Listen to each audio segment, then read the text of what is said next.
You know what sucks? No, but I feel like I'm about to find out.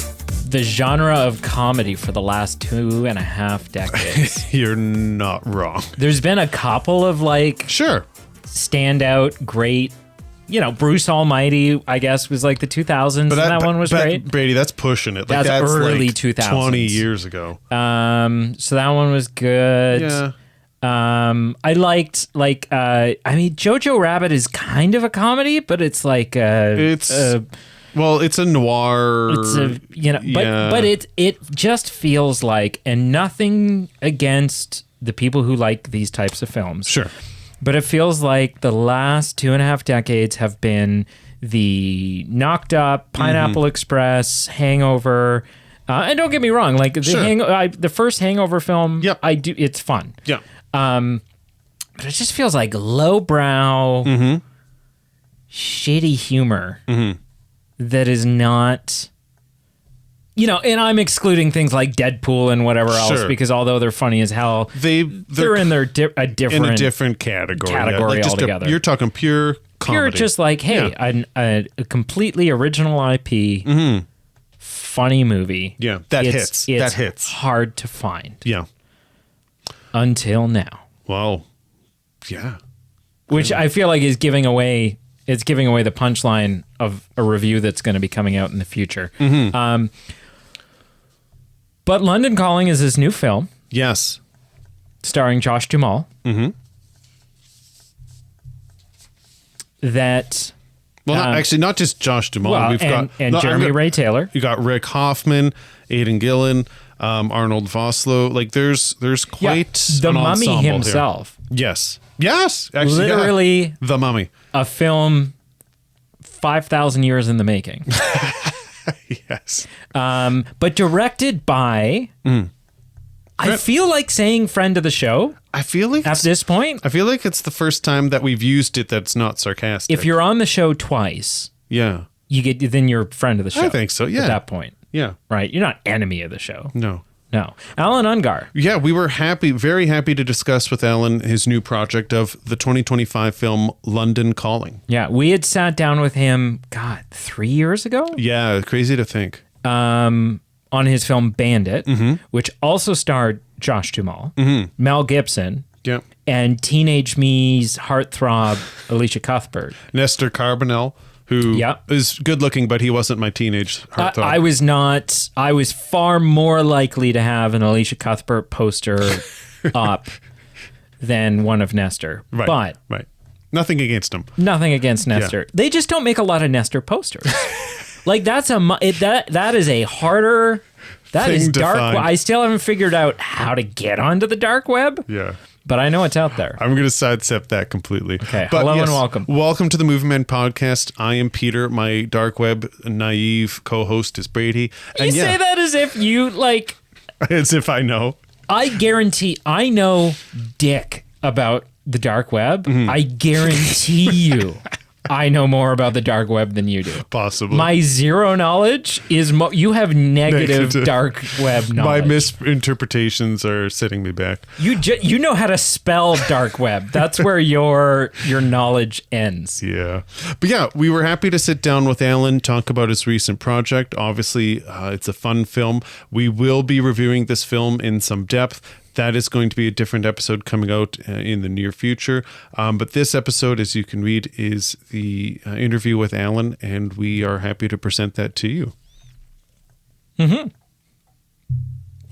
Sorry, I just took a drink. I didn't realize that was the moment we were like teeing up. Yes. Yeah. Here's the interview. I just want to start out by commending you for London Calling. Thank you. I just saw the film the other night. Comedy is, the average movie-going audience maybe doesn't realize this, but comedy is one of, if not the hardest genre to nail. Yeah. And I personally, being a big fan of the genre, have spent probably the last 2 to 2.5 decades more often than not wildly disappointed. Like, I feel like it's a genre that is just kind of more often than not now it's lowbrow and it's all stoner humor and it's all, and it's just it's not as funny as stuff was in like the 80s and the 90s. No, definitely not. But I have to tell you, London Calling, and this is not just the PR answer, it's not whatever. Top 10 comedies for me, maybe in all of the 2000s. I had so much fun with this movie. Oh, that's so cool. Not even going into this thinking I was going to make a comedy, but that's cool to hear. Laugh out loud. And what's amazing is I sat down not realizing it was a comedy. I had intentionally avoided trailers. Sure. And I sat down and I'm like, okay, it's a hitman kind of gritty. And then as soon as he starts missing his shots, I was like, oh, wait a second. What's happening? Yeah, you think it's going to be John Wick, and then we kind of flip it on its head a little. No, it's awesome. Mm-hmm. Not only is it awesome, but it's one of your most ambitious projects, it feels like, to date. What for you was the first either image that popped into your head or the scene that you sort of visualized where you realized this was a story you needed to tell? It's a good question. So I actually got this script sent to me by an agent while I was on my very last day filming Bandit with Josh. Wow. Yep. And I was jet lagged. I was tired. I was hangry. And it took me like 3 weeks to get through this thing, which is a terrible, terrible sign.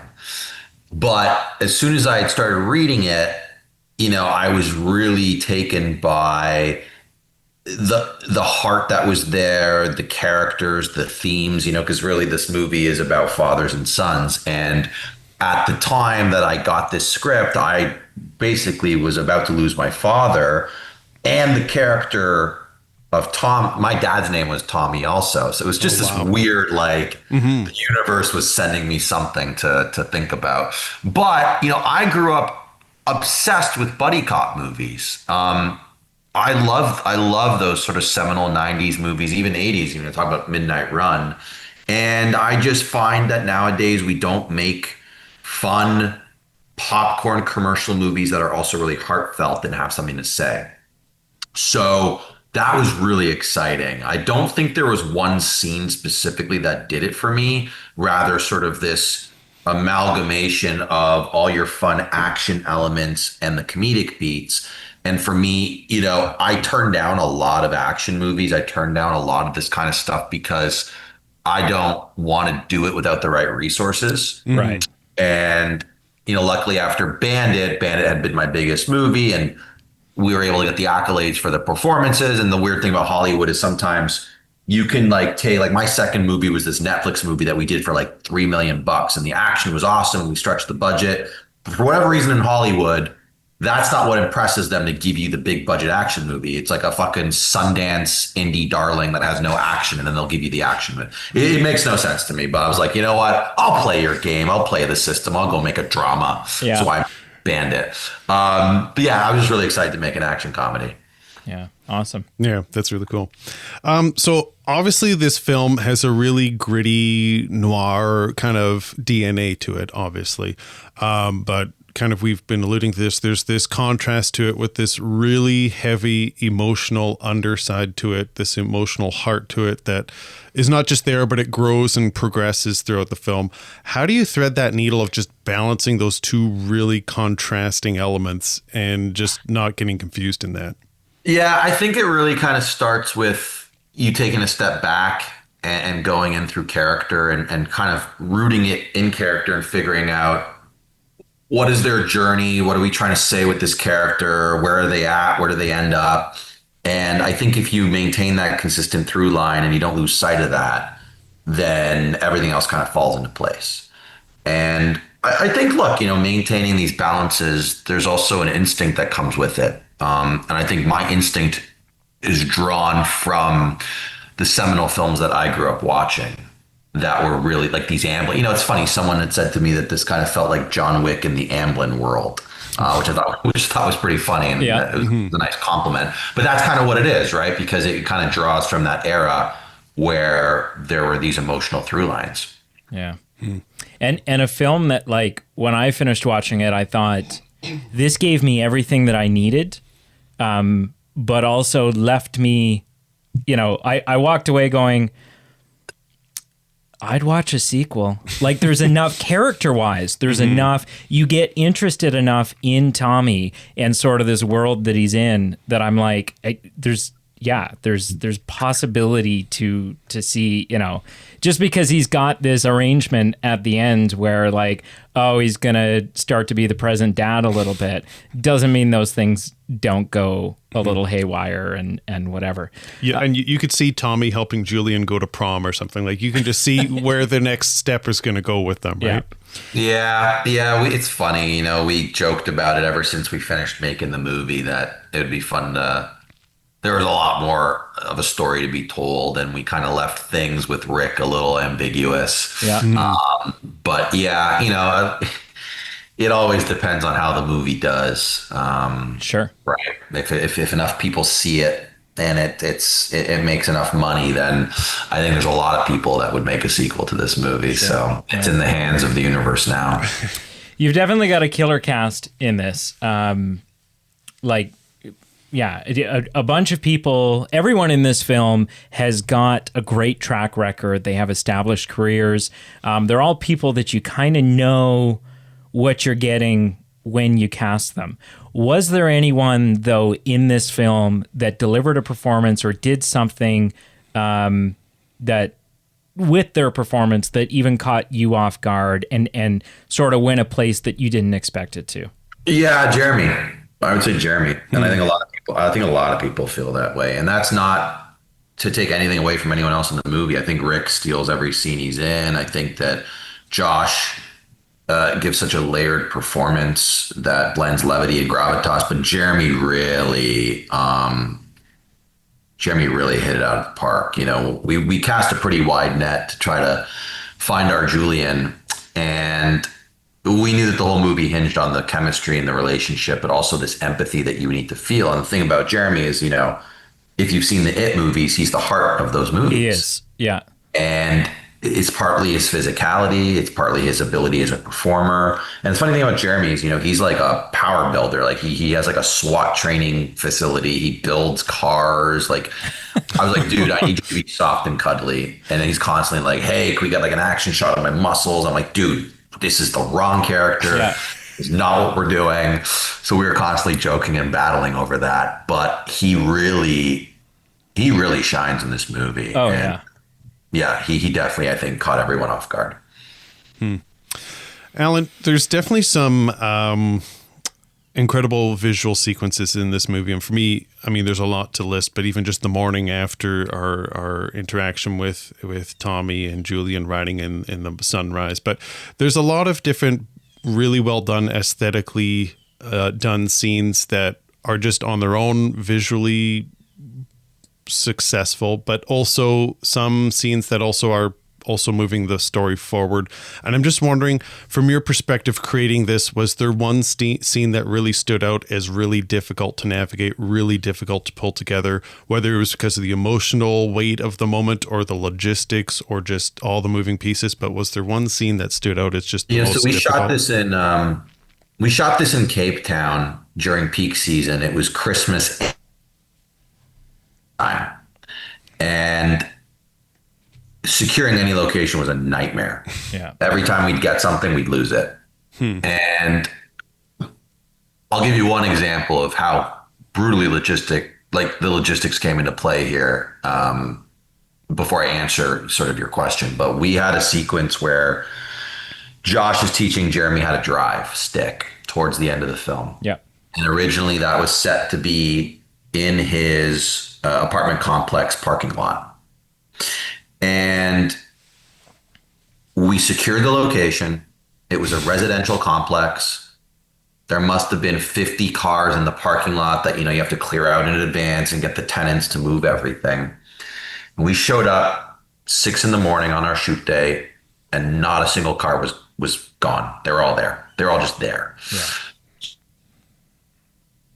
We can get our picture, like we can get anything.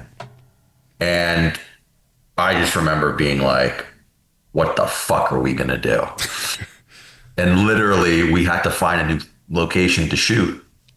like as the clock is ticking and as we're burning through like cash and time. Yeah. And it was nuts. And we ended up repurposing it at a studio that we were already based out of, where we were filming Josh's interiors for the apartment and some of the other hotel sets. But that was nuts. That was crazy. But I would say that, you know, the second hardest scene would have been the alley sequence with the rain, Alistair's kind of intro, because we couldn't find the right alleyway that was quite narrow enough, but not too wide, that kind of felt the constraint, you know, of that sequence. And also we had to be able to get up top to whatever the nearby roofs were to do the rain machines. And then obviously with gunfire, we'd have to get sign off from any neighboring buildings or businesses. So that was the elusive one. That and Rick's house. Those were the two that we just couldn't get until later in the production, because, you know, South Africa has a lot of similarities to California terrain-wise and geographically, but the houses, the architecture are very different. Way different. And a lot of them have built-in fences and barbed wire because of safety. So that was tough. Yeah, for sure. Just one follow-up on that. There was, how difficult, I'm just asking because the parking lot kind of triggered me, was the descending scene all in one sequence with Julian going down the stairs, but with the action in the backdrop in the parking lot and going down? Yeah, so that was something I wrote when I took over the project and I did my rewrite. That was one of the first things I put in, that I knew I wanted to do like a really cool sequence. And that was a nightmare. We could not find anywhere where we'd have the right background, where the camera could descend properly. That was, I guess, almost as hard as finding Rick's house. And then we luckily found it, and it wasn't quite what we wanted it to be, but we made it work. And we did that on my DP's birthday, funny enough. So I got the big explosion on my birthday, and he got that shot on his birthday. So I feel like we were both pretty lucky. Everybody wins. It worked out. It's a phenomenal scene. Oh, thank you. Yeah, we did that 11 times, I want to say. 12 times, maybe. Yeah. Yeah. It makes me think about the oneer in Uncharted that, you know, took us a bunch of tries to get. This kind of falls into my filmography as like that one shot movie that was hard. Yeah. So when you're in the trenches of production like that, and things are going wrong, right? Like you're showing up at car parks and you know, the whole day is just kind of falling apart, or you can't find the location, and you're everything about the film production process that can test you is testing you. How do you personally stay centered as a storyteller? Is it a connection to the characters? Is it the underlying themes of the story you're trying to tell? Is it just sheer stubbornness? I think a lot of it is blind faith. No, it's my, you know, I prep pretty hard. I know the script inside and out. I know the scene numbers off by heart. I really invest myself and dive into it all in. So I get home every single night and I'm kind of going through shots and the story beats for tomorrow. I do little homework for myself and little exercises that allows me to make sure I know what the purpose of every scene is and what the goal of every character is. And as long as I don't lose sight of that, I tend to just rely on my gut that I'm on the right track. But on this one specifically, that was tough. So literally, I moved my whole life to LA. It was like September 12th. Took off for Cape Town October 20th. So I barely unpacked. Jeez. I had a big offer on an opportunity that required a very tight timeline, which would only be possible for me to accept if I was writing while prepping this movie. So I was prepping this, I was writing another movie, and I was getting divorced all at the same time. So a lot of people were like, how did you survive? And I was like, honestly, just my passion for this film and telling the story, my tenaciousness, but also I did something very different on this movie I didn't do on Bandit specifically, which was I disconnected on the weekends. I allowed myself to explore, enjoy. Yeah. You clocked out. End of the work week, you're clocking out. Yeah. Which is, you know, in our business, there's no such thing many times, but A lot of guys, long-standing vets in the business, will tell you that you got to learn how to create boundaries for yourself. So that's what I did. And I don't know if the movie's better or worse for it, but I certainly embraced the time I had free to just indulge in other things. Yeah. That's very cool. So obviously kind of a funner question here, but there's a movie or a scene in this movie here in a firing range. And we've got Tommy and Julian kind of teaching him the ropes, and it triggered a memory with me, or reminded me of my bachelor party when I went to a firing range for the first time. Not to pump my own tires. The instructor. I did that too, by the way. Well, that's where I'm going to go. The instructor told me, "Hey, this is the best I've ever seen. How long have you been shooting?" And I said, "Well, it's actually my first time." Then I watched this movie and I kind of felt a little upstaged with Julian's performance here. But I have to ask you, with what we saw from the press tour, with Josh at the firing range, who's the Tommy in the two of you? Who's the Julian in the two of you? So this is a fun question. So Josh is an OG when it comes to this stuff. Before Terran Tactical got famous with John Wick, Josh was, going there and training, and he's a North Dakota boy, so that they grew up with this kind of stuff too, and out in the woods with guns and whatnot. So the first time I went, and I've gone to gun ranges my whole life. I ended up getting a gun license purely because I wanted to better understand gun safety for on-set etiquette and everything. And he took me about 2 weeks before we went to Cape Town to Terran Tactical, and I crushed it. and they told me I was a natural, and I've gone back a few times since, and depending on how stressed or how distracted I am, I've been better at other times. But I'd say that, like, on a given day, we're probably, he might be a little bit better of a shot, but I'm faster and more proficient with, like, my reloads and some of the moves. Okay. But he definitely, he's been doing it longer. And, sure. Yeah. So speaking of, sort of that, like, behind the camera relationship and fun rapport building that you have with Josh, there is obviously a bunch of really iconic actor and director duos out there, whether it be, this one's maybe a little outdated, but whether it be Johnny Depp and Tim Burton. I watched an interview of Bill Murray once where Bill Murray said if the phone rings and he sees Wes Anderson's name on it, he answers by saying yes. How far out are we from that being you and Josh? Look, I love Josh. We're really good friends. He's a busy man. I will always, sometimes it's about the who, not the what. Yeah. And life's too short. So, I'd love to keep making movies with Josh. Although I don't want him to think that I have no other options. So right. I kind of got to be smart about how I proceed from here on out. But no, I would love to make more movies. We've talked about it. There's other stuff that we're looking at doing. No, it's a lot of people have commented on it, and there's been a lot of really nice compliments of sort of people, say, "Oh, I feel like you get the best performance out of him. You know how to make him shine." And I think that's just part of our working relationship. I'm really rigid and specific and particular, and he's very fast. And he also knows that I'm not gonna, there's no stone unturned with me. I'm all in, and I'll look out for him and the movie. And I think there's just this trust that we have. Yeah. Awesome. Let's fast forward 20 years from now. Someone's doing a retrospective of your filmography. And we should hope I get to a place where anyone gives a shit to do that. and they reach, the part of their essay where they're discussing London Calling. What do you hope the, sort of the shining note or the takeaway or the thing that this film is remembered for will be? That's a good question. Holy shit.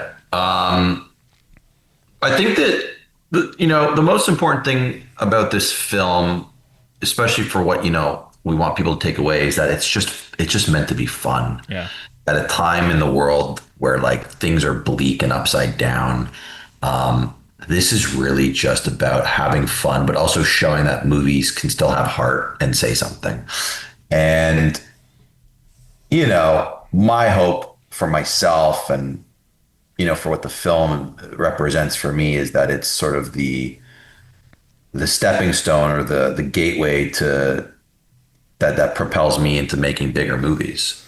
Yeah. I keep coming close and, I have all these really fun irons in the fire, but it's always an act of God, and anything gets made, period. Doesn't matter how big or small it is. Yeah. Well, there's nothing about this film that, and I mean, Bandit was the same as well. Like, there is nothing about these films that don't feel like a big budget Hollywood. No, and I appreciate that. Specifically this one, I think everybody's unanimously felt that this feels like this is like takes what was Bandit and is a bigger scope and scale. Mm-hmm. But you'd be shocked at how little we spent on it. It's still considered a small indie movie, right?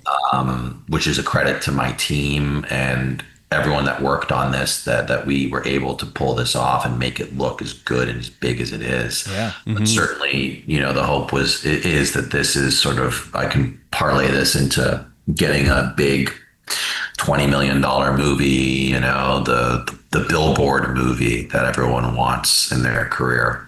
Yeah.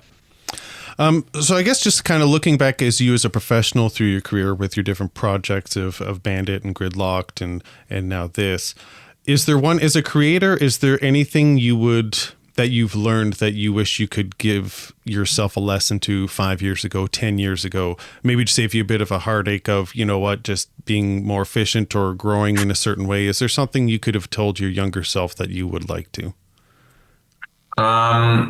Trust the process and make the movie in prep. But be willing to be flexible and not so stringent in your approach and plan to how you think you're going to pull it off, because it doesn't always work that way. You got to be adaptable and you have to be willing to move on the fly. Yeah. I have to ask, because I love it and I think it works really well for the film, but the color grading. This film is there's films I've seen where it's a high saturation grade, but only kind of sort of like they don't commit to it. And it's only in some scenes. And I'm left sitting as a viewer going, did that slip through and that wasn't meant to be there? In this film, the color grading is very clearly a creative choice. Tell us about how we got there. Why is it such a high saturated grade? Yeah, so we talked really early on, Alex and I, my DP, we talked very early on about the look for this movie, and we created a LUT, which was sort of a basic look that you have in camera before the film's done. And we really referenced a lot of these early Tony Scott, Michael Bay movies that were rich in saturation, that had a vibrance to them. And, it's pretty funny because our colorist, Kyle, I just had him push it. I was like, push it. And Alex was like, dude, this is getting to be crazy. I'm like, no, let's push it. And we ended up finding a really good balance where everyone was happy. But certainly the trick was making sure that there was a contrast between London and LA. Yeah. And sort of the prologue and the present day. But it was a choice. It was a conscientious choice. I mean, I always was pushing to go to crank it. And Alex, that's kind of our relationship is I'll tell him we're going to do it. And he's like, it's not going to happen. And then vice versa. And then sometimes I'm right. Sometimes he's right. Yeah. Yeah. Yeah. Awesome. Mm-hmm. So I guess just kind of jumping around as well over the past couple of years, kind of looking at Sympathy with the Devil. You've worked with some various interesting talent, but Nicolas Cage definitely brings a very specific energy to any kind of project. As a producer, How do you even begin prepping and working with a project with someone like that? Yeah, that was an interesting one. Really amazing experience that I had in Vegas doing that. I think that it's very different as a director and a producer. Although I think that, one of the reasons I like to do both is being a producer makes me a better director and vice versa. Yeah. I think that it's really about ensuring that your director in this case has a competent understanding of what is needed from the character, aka the actor, and supporting him in that vision, but also challenging him just enough to make sure that, we're heading in the right direction. And I think beyond that, it's just about creating an environment that's welcoming and inviting and feels safe and feels that they can be creative and do what they need to do. Definitely less involved, than Sure. when I'm directing. Mm-hmm. Yeah, absolutely.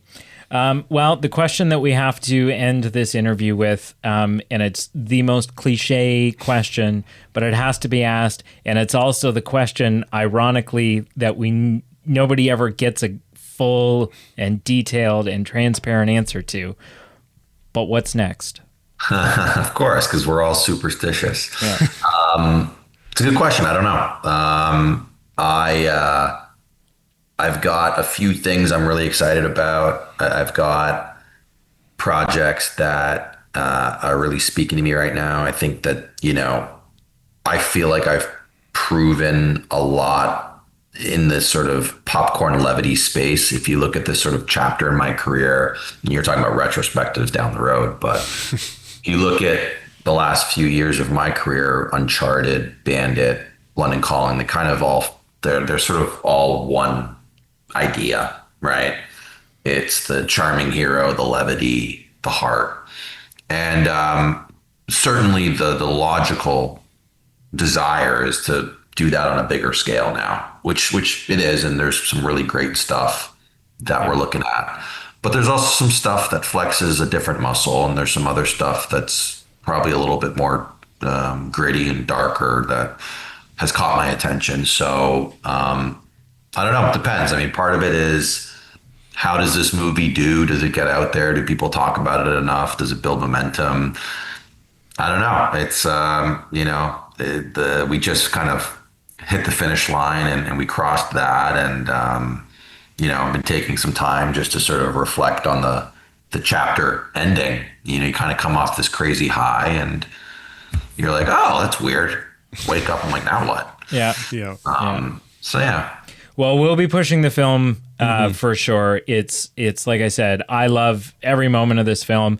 Funnily enough, or strangely enough, my favorite line from the film, and the line that the entire next day after watching it I couldn't get out of my head, was just Jeremy stoned out of his mind saying, "Strawberries aren't actually berries." Oh my gosh. Like, it's just such a great, and then the fact that he continues on, like he gets the response out of Josh, and then he goes on to start talking about how bananas are.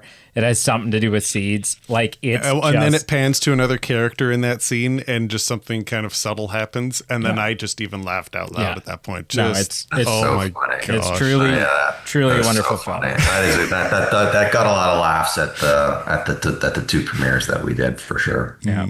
Well, thank you so much for joining us. We look forward to I'm watching the film again tonight. And yeah, we look forward to meeting with you again in the future on other projects. It was a delight talking to you last time, and this has proven that was not a fluke. So I appreciate it. That was a pleasure. I'm looking forward to the next time, for sure. Yeah. Congratulations, man. Thank you. All right, take care. Listen, I meant everything that I said. I feel like there is a and this doesn't apply so much to our show, because we pride ourselves on integrity and giving honest reviews and talking about, like, we've said it before, we'll say it again. If a film is shit, we'll tell you it's shit. Correct.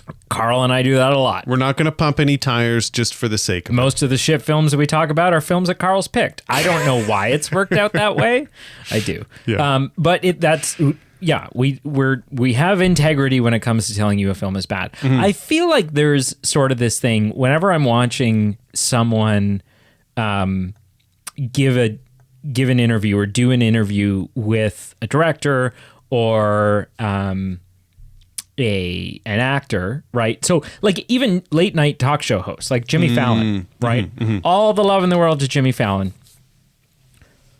But Jimmy Fallon is never, ever going to not say, I saw the film last night and I loved it. Like, congratulations, this is an incredible movie, you know, blah, blah, blah. Right. And sometimes I believe it. And sometimes I'm sitting there going, do you? You sack of shit. Yeah, you don't. This is just, you're not going to sit across from... you know what? From friggin' Bruce Campbell. Well, yeah, Bruce Campbell. Campbell. Why is that the only... You're not going to sit across from George Clooney and go, you know what? I don't know that Wolf's was your best. Your best. Yeah. No, he's going, congratulations, I saw it. This is one of the best, you know, blah, blah, blah. Mm-hmm.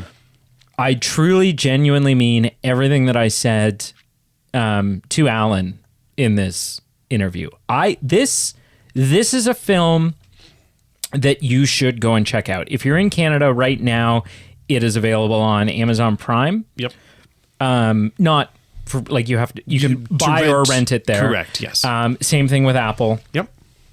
But this is a film. If you're looking for a 2-hour minus, so it's not overly long. It's like an hour 45, hour 50-ish with credits. If you're looking for a film that is fun, doesn't reinvent the wheel, but doesn't really need to. It's not reinventing the wheel, but I would say that although there are many other films out there that use the same tropes that this film does, this film excels at doing it. I would say it doesn't reinvent the wheel, but it doesn't rely on the wheel to be the substance of the film. The wheel is just an excuse to then have characters and branch out and do some other things. And although not reinventing the wheel, it made a damn fine wheel. Absolutely. This is a great wheel. You know what? I think I would reiterate everything you've said. Go see this movie. I think there's something there for everyone, whether it's just a popcorn flick you're wanting, if you're wanting something to make you laugh, if there's something if you like action, this is for you. If you like comedy, this is for you. If you like comedy, if you want something that's not just kind of shallow, when the scene is done, you can still feel something for your characters. You can still root for your characters. I truly think this was a great spending of my 2 hours watching this film. It has heart. It has comedy and it has action. Yes. Like genuinely heart. And just, I would also say all those things wrapped up visually just very sharp. Like a very visually sharp movie. Just sequences, color tone. Oh, the whole opening sequence in the nightclub. Yeah. And then sort of the flashback sort of like revealing what you didn't see the first time. It's so well done. This is tough. We got to save some of this for the So anyways, but it was a pleasure having Allan on the show. We really enjoy catching up with him with what's new and what he's been working on, and we hope you go see London Calling wherever it's available for you to stream, rent, or purchase. And if you haven't already, check out Bandit too. Check out Bandit. It's I haven't rewatched Bandit since like in the last couple of years but like watching this film the other night. Correct. I was like, I want to. I still haven't shown Brienne Bandit yet. Right. And Bandit is so good. Right. It's so good. It is. Huh. Yeah. Very, very different tones of films, and I think that's fun as a viewer to kind of play off on that. I'm rewatching London Calling tonight. Because I'm showing it to Carl as my 2 weeks from now. It'll come out like three weeks I'm saying, are you going to watch Bandit with him then afterwards? Oh, I know we've technically reviewed it, but it's 3 years later. I think it's okay to cover it again. That could be that's. We'll get into that off camera, but regardless, thank you for listening. Thank you for follow, subscribing. Check out our Patreon page, merchandise page below, ways for you to support the show, ways for us to give you some perks back. And stay tuned for up and coming episodes. And also, again, just thanks for Allan for joining us on the show today. I like your verbiage, the way that you turned subscribing into a of verbiage as a past verbiage or something. Thank you for commenting, and subscribe. What? I don't know how you said it, but you said it in a way that was weird, but I weird is just a matter of perspective. Yeah.